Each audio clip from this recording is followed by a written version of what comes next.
Hi, I'm Jim with Pour the Juice, and in this video, I wanted to bring you a bottle that I just picked up in my $50 challenge, $50 whiskey challenge. The main bottle in that challenge ended up being this Evan Williams Bottled and Bond, and you'll hear a lot of people talk about how this is one of the best budget whiskeys that you could find on the shelves. And I don't disagree with that. I think it's very good for the price. It's really good.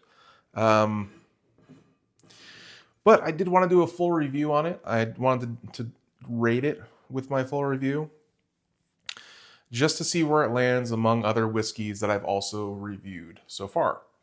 And obviously, there's going to be some areas that are going to be obvious in which it's going to get a low score. There's going to be some areas where it's going to be obvious that it gets a great score. But I think that's part of the fun in this is, where this can make up ground, where this loses ground, and where it ends up being overall in my score range. Just for a reminder of like how my score range kind of works, 90 up is going to be top of the line, like would do anything for a pour of, like kind of like life-changing whiskey. 80 to 90 is going to be a bottle that you are going to buy multiples of. You want to back it up. You don't ever want to run out of that bottle. 70 to 80 it's a must buy. You're going to go out and buy that immediately. 60 to 70 is something that you'll probably enjoy. You'll probably buy. You probably don't need a backup though. When it runs out, you may or may not buy another one. Under 60 is going to be mixers. May not want to drink it neat, leading on down from under 50 to probably don't want to drink it at all. My scales are kind of, out of 10, out of 5, out of 15. And the central point on that scale is always going to be middle ground. So I have scales that are pleasant versus off-putting, and that's out of 10 on that scale. And a 5 is going to be neutral.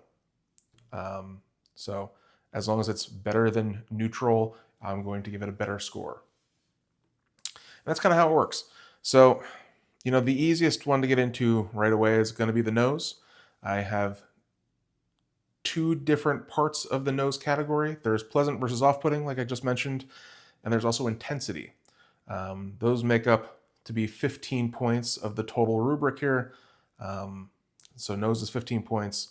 Pleasant versus off-putting is going to be 10 of that. So I think this is a pretty great nose, pretty good nose. I rated it as a 7.5 out of 10. I don't think it's an elite smelling whiskey. I would stray from saying great, but I think it's very, very good. It's better than average, I would even say. You get a lot of great caramel. There's some brown sugar notes in here, and those are tougher to get on much more expensive whiskeys, brown sugar notes. And you do get a little bit of it here. It's kind of like candy barish, and I'm not surprised because this is a Heaven Hill product. This is a 4-year Heaven Hill product. I'm trying to see if there's any other information on here I should mention. Just that it's it's bottled and bond, 100 proof, 4 years old, and yeah, smells pretty good. So that got 7.5 out of 10 on the pleasant versus off-putting scale. And then as far as intensity, for it only being 100 proof, for it being $20, and 4 years old, it does kind of jump out of the glass. This is going to be out of 5 points for the nose intensity scale, and I can't make it quite a 4. It's not that perfumey. It doesn't hit my nose while sitting here in the glass, but it jumps out of the glass far more than a lot of other pours that I own. So I am going to give it a 3.5. So all told, that's going to be 11 out of 15 for the nose category. I'll go to flavor next, and flavor is going to be made up of 4 different components. There's that same flavor versus off-putting part. the same intensity part, but then there's also finish and viscosity, and these are all out of 10 points. This is a mixed bag. So I'll start out by saying viscosity is going to be the lowest point total out of any of the categories for Evan Williams Bottle and Bond. And so viscosity is below average. It is quite a bit watery, and I ended up giving it a 3 out of 10 on that scale.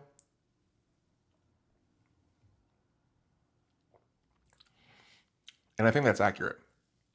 I think it's far below average for a whiskey. I wouldn't say it's smooth or velvety. It's just kind of there. As far as finish, the finish is about average. Like I said, the scale's 1 to 10. 5 is going to be right in the middle. And that's what I gave it. A 5 for the finish. It lingers a tiny bit, kind of falls off. It's not unpleasant by any means, but it's kind of just there and an average finish for a whiskey. And the intensity is kind of the same way. Intensity on the palate, it's there. It's not crazy intense. It's very, very good for a 100 proof whiskey. But it is only a 100 proof whiskey. And because of that, it gets a 5. And then the last category in flavor is going to be that pleasant versus off-putting scale. And, as I said for the nose, I gave this a 7.5. I thought that the nose was very, very good for this 100 proof 4-year $20 product. And I think the flavor follows that same suit. I think the flavor is very good, especially for the price, but on its own is very good. I do wish, that it had a better finish and that the viscosity was a little bit better.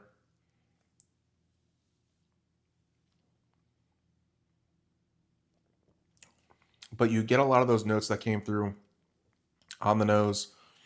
You get those caramelized sugars, the brown sugar, a little bit of nuttiness. There's a lot of baking spice in this. And you can find a hint of fruit in there if you really, really try. To me, it's delicious. It's a good whiskey. So that is also a 7.5 out of 10. Which means that the total for the flavor category out of 40 points is going to be a 20.5 out of 40. Now there's 4 other main categories. These are just single categories made up to total 45 for the rest of it. Value is out of 15. That's going to be the next one. Complexity is out of 10. Balance is out of 10. Uniqueness is out of 10. For value, this is where Evan Williams kind of steals the show. I don't know many whiskeys that are going to have a better value than this. And I was trying to think about it, and I had a lot of trouble coming up with any. It's a $20 whiskey that I'm drinking out of a Glen and enjoying pretty well this way. And yeah, I could throw this in a rocks glass and drink it over ice, or I can mix it. I could throw whatever I want into a glass with it and not feel bad because it's $20. But it is a $20 bottle that you could drink neat and that you can enjoy and that you don't feel bad about because it is good and everybody knows it's good. And if they don't know, they should probably try it. And so even at a 4-year mark, it's still half that as the per year quota, like cost per year, So $20 for a 4-year 100 proof whiskey that you could drink neat. That's pretty good. I give it a 15 out of 15. I'm sure somebody could argue that it doesn't deserve the full 15 and give me examples that are better values with whiskey. But for right now, I do think it earned those 15 points out of the 15.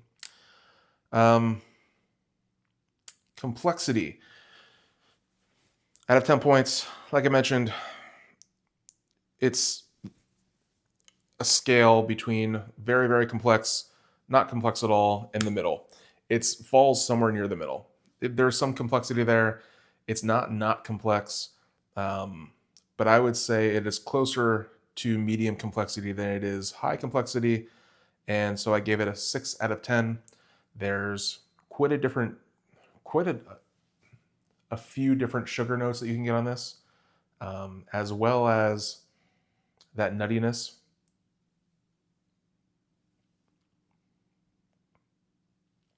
Like I said, you could argue that there's a fruit component in here too.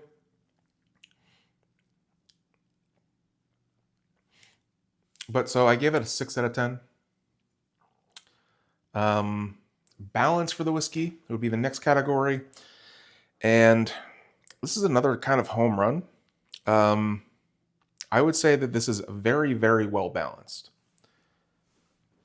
There's no note that is stronger than other notes. There's even a little bit of stringency note in here, like a grain alcohol kind of. I wouldn't say grain alcohol, but there is like that astringent. I don't know. Some whiskeys have it, especially from Heaven Hill, and it's in here, but it's not out of balance for the rest of the whiskey. It's kind of just there, and I don't want to say it adds to it because I don't think any astringency adds to any whiskey, but I don't think it takes it out of balance, and I think the rest of the components for the whiskey add to the balance. It's not overly sweet. It's like a perfect sweetness to me. With those different notes coming in from the complexity and the peanut notes, it gives a little earthiness. Yeah, I just think this is a very well balanced whiskey. So I gave it a 9 out of 10 on that. Which leads me to my last category, and that's uniqueness. Uniqueness is out of 10. This is a 4-year, 100 proof whiskey. It is $20 though, which adds to the uniqueness. If it was $40 for this bottle, I would say it's less than medium uniqueness. But I think that value does add to it. So I gave half the points. So right in the middle, uniqueness, 5 out of 10. I can't go higher than that. I could probably go lower than that, but I do think that standard whiskey bottles, not bottled in bond, are less unique. But that's just me. Let me know if I'm wrong. So that brings the total for this bottle of Evan Williams Bottled in Bond to 66.5 points. If you've been following along with my other full reviews, you would know that this is the lowest that's been reviewed. I've done 3 other ones using my method here, and it came in just under the Old Fitzgerald 7. Old Fitzgerald 7 got 68.5, and I think that kind of holds true. I enjoy both those whiskeys, both this whiskey and that whiskey, the Old Fitzgerald. For the price of this, compared to that, I don't think there's that much of a gap, or as big of a gap as other people may think. That whiskey is a $60, $65 bottle of whiskey. This is a $20 bottle of whiskey. I don't think that Old Fitz is $45 better than this. I don't. I think they're both very good, but it kind of lines up for me. I'm sure many people will disagree. And if you do, let me know in the comments. If you like the video, please like it. Please subscribe. Thanks for watching. Cheers.